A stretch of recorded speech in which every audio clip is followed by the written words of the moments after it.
everybody. I'm Molly. And I'm Emily. And this is How Does She Do It? The Two Tired Moms podcast. Yes. And today we're going to be talking about the fact that Molly's back. Yay!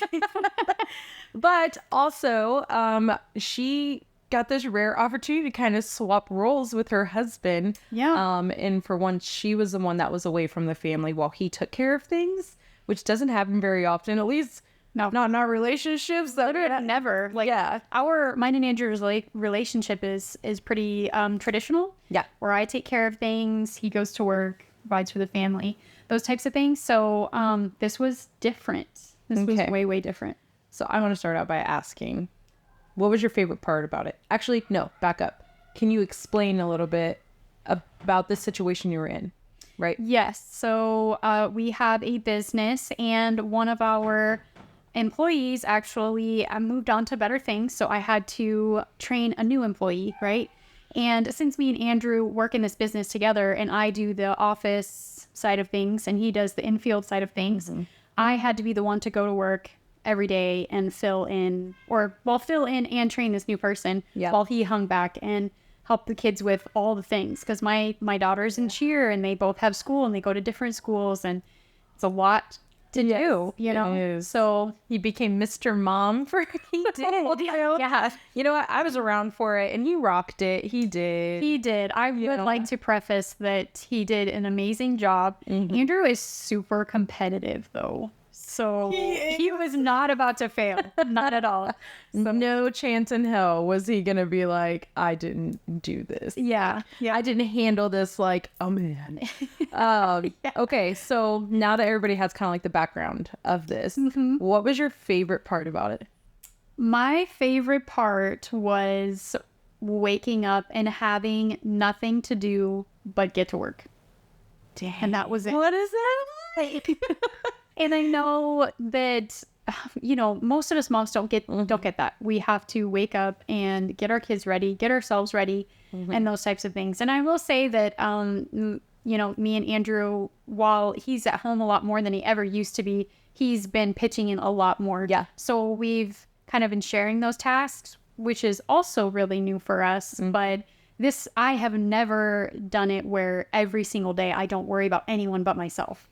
That is like except for before kids, obviously. Yeah. But what's that like? Like, you don't remember those days? Because you took it for granted. Yes. You took it for granted then because you didn't know like your whole life was going to be consumed once this little person came into your life. So yes. Yep. That doesn't count. Okay. I feel like that would have been, I was going to say like what my favorite part would have been. I don't get me wrong. I have been away from my kids like no more than a couple of days at a time for work trips. Yep. And you're right. That is the best thing, is that you get to wake up in the morning and you don't have to wake other people up and make sure that they're doing what they need to and that they're on time, and it's just you and it's quiet. Yes. And quiet. The chaos is not there. And that's like the best part. That would be my favorite part for sure. Okay. Worst part. What's saying it? It's okay. I don't know, other than missing them from time to time. Like, that was hard because now we talked about what it was like before kids for a brief minute. Now you know what it's like to have them. Yeah. And to have your spouse and to have the love and the cuddles and all of that. And when I, you know, got done every single night, I didn't have that. So that was really hard to come home and just not have all that support that I normally do have, even though half the time I come home and I'm like yelling or something. Yeah, you do end up missing it. You end up missing those times, even if they aren't all the way happy. I don't know. Part of me feels like that would be amazing too. It is. It's so bittersweet because you miss it, but you also don't miss it at the same time. Like, you get actual free time in the evening too. You get to watch the shows that you want. You get to pick the food that you want. Like, yeah, the picking the food that I want and not having to like pay for anybody else or worry about where we're going to eat because they have something that they want to eat. Yeah. You know, that was probably a really good one too. But for the most part, I worked so much. I didn't have any free time. I didn't get to watch my shows. And I feel like that's really how my life probably would be if I didn't have a husband and kids, I'd probably just be working Oh, and I filling my know time. I would. Yes. Yes, I say that all the time. Like, if I didn't have a family, I'd work myself into the ground. Straight up, I would, because I enjoy it though. It's Yeah. not like I would be doing it just because. But Yeah, when you find something, getters. yeah, we are like when we're passionate about something. Because she says Andrew's competitive, but she's competitive too. So am I. So I think that we just have this like, if we're gonna do something, we're gonna do it well, and we're just gonna keep doing it. So Yeah. We had this like silent argument going of like, who's going to do it better? yeah, Right? Because on his side of things, he's like, well, this is really hard being away from my family and supporting everybody. And I think every couple has that silent argument. And maybe it's not silent for some of you, but for me, it is. It's like, oh, I got this. I can do this way better than you. Right? yes. So he's at home thinking, no way am I going to fail. And I'm not, like, I'm out in the field thinking, this is not as hard. I'm going to do better no matter what, you know, and I'm not going to say that it was easier or harder. It was just a different kind of hard, you know? Yeah. It was different. I know that, you know, all of us moms are like, I gosh, all of us moms are like, I got all these things I have to do and my day is full and whatever. And that is so true. Like, being a mom is so hard, and having something scheduled every minute of every single day is so hard. But also on the flip side of that, like, being the one that's supporting and worried about the funds that are coming out and how my family's going to eat tonight and those kinds of things, you know, that's the stuff that they're worried about, whoever it is, man or woman. Yeah. There's like two sides to the coin, right? Yeah. So that's where my head was at when I was there. Like, if I fail at this, or if this person doesn't work out, Yeah. where's the money going to come from now? Yeah. So that was just a different kind of hard. And I think experiencing that actually brought me and Andrew a lot closer. Because actually, I am going to change my hardest thing. It was coming back. Oh, Because, like, coming back and putting myself back into the family, that was so hard. I was just mad at everybody for days. And Andrew's like, what did we do? You know, Yeah. I'm like, you are just on my nerves. You're existing in my presence right now. Because I got for a while. I got so used to the quiet. I got so used to eating when I want to eat and doing all of those things for, you know, 15 days or however long it was. And merging back into that life with kids and people depending on you, that was probably the most hardest part. Yeah. Okay. So this was the question I was thinking of. You said something that made me spark. I'm like, if you could choose between doing that regularly, where you're the one flying out and being gone for a week or two at a time, or like the sole provider, I guess you could say, right? Or being the stay-at-home mom or work-from-home mom that takes care of all of the housely duties and children, what would you choose? That's a really hard question, because as I was on the plane flying back, knowing it was going to be hard, dropping myself back into the family, like, I thought about this, like, which one would I rather choose? Yeah. And of course, in that moment, I was thinking I'd rather choose the sole provider because I still get to do what I want to do every single day. But I know myself, and over long periods of time, I would be crying and saying I miss my family. And like, if I had to do that repeatedly, I don't think that I have the will to separate myself from my kids often over and over and over again. Yeah. Whereas Andrew can. He doesn't like it. But his thought process of like, I have to provide for my family and that's the most important thing, shines through so much better than mine does. Because I'll give up. I'll be like, nope, I'm just going to go home and snuggle my kids and we'll make money tomorrow. And I am bad at that. For after doing it long periods of time, I know that I would probably give in, and I wouldn't probably be as strong as Andrew is in that role. Yeah. So I do think he is better fit for that, and I am better fit for being at home with my kids. That's good. I feel like that's how I would be too. It's like in the moment you're like, oh, I can do this. And then you get back and you're just like, no, but I just want to go. Yeah. And I don't want to leave. And yeah. And it's funny because right now Jared's gone. he's gone all week and I'm the one at home, and I'm sitting here thinking, as literally, and I told you this last night, I had a meltdown with the kids. You'll hear me say that a lot on here. I had a meltdown with the kids, and I'm just sitting there thinking, like, gosh, this would be so much easier if Jared was here and I was the one, like, trying all these new foods in this different city. The grass is always greener on the other side, right? Yes. So you kind of have to Yeah. pick your battles. But Do. I think, like, really thinking about it over time, I do think that I would still choose the maybe not stay-at-home mom, because I don't do that now. I still work. Still need purpose in my life outside of just Children. being a mom. I think a lot of people need that, if not most parents. I think it's healthy. So, but actually going to work and having somebody else deal with all of those things. Yeah. Kind of a control freak. So I'm like texting Andrew, like, did she get to cheer on time? Did you do this? Have you ate out every day? Or have you made something? You know, Yeah. I like to have control of those things. And it is hard for me when I don't. Yeah. So Okay. And so you're saying the hardest part was transitioning back in. I can genuinely say that was the hardest thing on the opposite side too. So putting myself in Andrew's shoes for a little bit, when you got back, same thing. Jared was gone for 6 months though. And when he got back, I was like, ugh, the twitchy eye came out, because I was like, you think you can just come back in here and start changing things up, you know? And for you, and it's like this clashing, right? Where it's like, one, just trying to be involved. I'm trying to get back into the swing of things, but it's like, but I created this routine. I created this new way of doing things, and you're just kind of muddying it up now. yes. And you get your kids used to that. And then they're just stuck deciding, like, which parent do I listen to now? Yes. And it does cause arguments and tension in your marriage when you guys have to come back together and start making decisions together again, because you do get used to doing it on your own.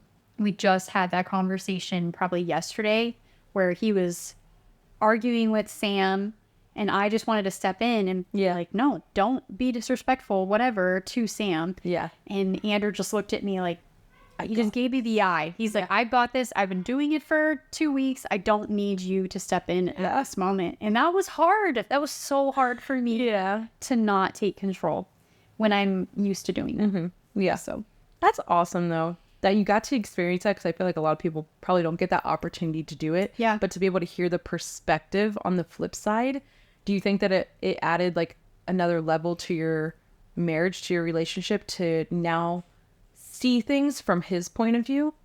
I do, because like I said before, we all think things are easier if we were doing the other thing, right? Yeah. I do think that there are things that would be easier if I was just worried about going to work every day and not taking care of my kids and all the crap, let's face it, crap that comes along with that. Yes. And but on the flip side, like, there are easier things for me too, right? So it made me realize we both have that exact same feeling, like, oh, well, they have it good, you know? And that is what made us closer together, because we both were able to realize we're both feeling the exact same way. Yeah. And to not feel alone in that feeling made us realize that we are closer in this moment now, because we can help each other out in those things that do feel hard. Yeah. When you like told me that this was happening, I remember saying, like, I can't wait for Andrew to be able to experience what you experienced every time that he's gone. Yep. And not in, Andrew, if you ever listen, not in a negative way, but just genuinely so you can see like what she goes through as well. Like, and I know he thought the exact same thing, because a couple days before I left, he said, you don't know how hard it is to leave your family or to be without or whatever. So again, it made me realize he's saying or thinking the exact same thing that I am. And so he must be feeling a certain way about his role in our relationship or in our family dynamic, you know? Yeah. So I think for me, it always makes me feel better about certain things when I know that I'm not alone in these feelings. It makes me feel less insecure. So I hope that helped him as well. I haven't honestly asked him, but Are you afraid to? I don't think so. No, I do think that he probably feels the same just Yeah. because we felt the same before, you know? Yeah. So, I will say something that I thought of when you were talking about it earlier, like a way to have that feeling, because the best thing, right, was waking up and not having the responsibility of people. I think a good way of having that without obviously leaving the family, and this sucks, but I've done it before, is waking up way earlier than everybody else. Yeah. And I know that's hard to like say and do, but like ever since we got a puppy, I've been having to wake up earlier with him. And yes, I am technically taking care of him, but it's as simple as letting him outside, giving him some love-ins. And then I sit there for like an hour by myself without the kids, and I have my coffee, I'll have my Kindle, or I'll be on my phone. And I just sit there for an hour without them. And I'm like, "Oh, this is so freaking nice. Could I be working out? Probably. But I'm not gonna. I'm gonna take that time to myself because I think you have to have one or the other, right? Whether it's in the morning or in the evening. And I'm not willing to do it in the evening because I'm like an old grandma and I will fall asleep the moment like I sit down with my book. I'm like, oh god, and I'm out. But I think that's like a little quick cheat code to, if you can't get away from your family but have that great experience of not having to take care of people, like waking up a little bit earlier, even if it's just 30 minutes before your kids wake up. Because I used to do it to where I woke up with the kids, like our alarm went off at 7. Yeah. And we were all getting up together and it was just chaos, instant freaking chaos. But now I wake up well before them and it's just so nice in the mornings. yeah, that is really nice. I'm not a morning person, Me neither. as you know. I'm neither, which is so Alarm unfortunate. goes off every morning at 6 a.m. and I snooze it every single time. I just Oh. can't do it. But I do take time for myself usually in the evenings. And I think that's hard with kids to do it in the evenings because they want to stay up late with you or they don't want to go to bed early so that you can have your alone time.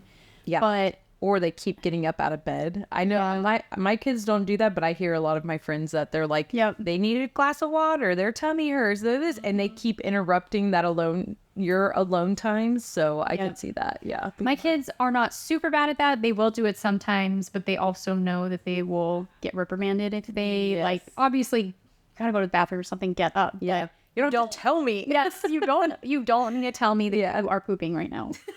You just don't. That's urgent news. Yeah.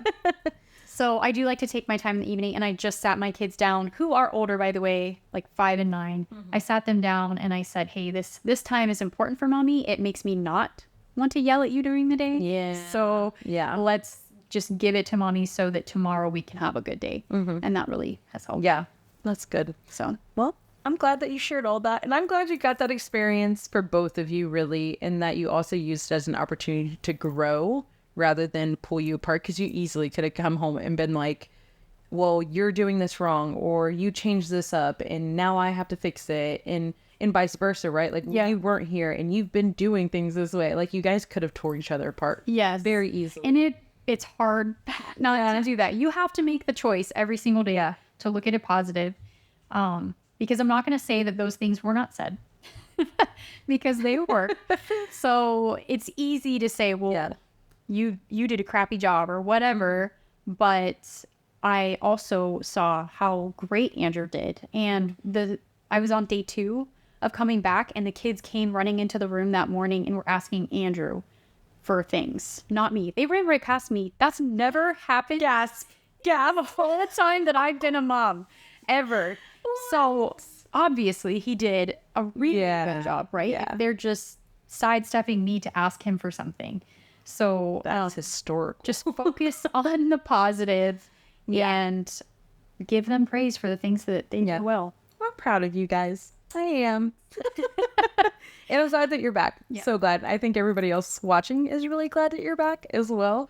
Because I definitely had some people like comment about it. They're like, where's Molly been? And I'm like, she's working like the responsible person she is. So I try, guys. yeah, we're trying our best over here without her, but I'm so glad that you're back and that we can continue doing our podcasts. Yes, me too. Yeah. So I hope you guys enjoyed this, and I hope this helped you for if you're in any position like that. I guess opportunity. I'm going to call it an opportunity. The opportunity to be able to see how your spouse does things, or how, I don't even know, like swapping places like that. Yeah. Getting a different point of view. Like, I hope you get that opportunity. But if not, you can kind of use this to go off of. Yeah. Learn from. And choose positivity when talking to your spouse. Yes. Choose happiness. Yeah. Always. Okay. Anywho, we'll see you on the next one. Bye. Bye.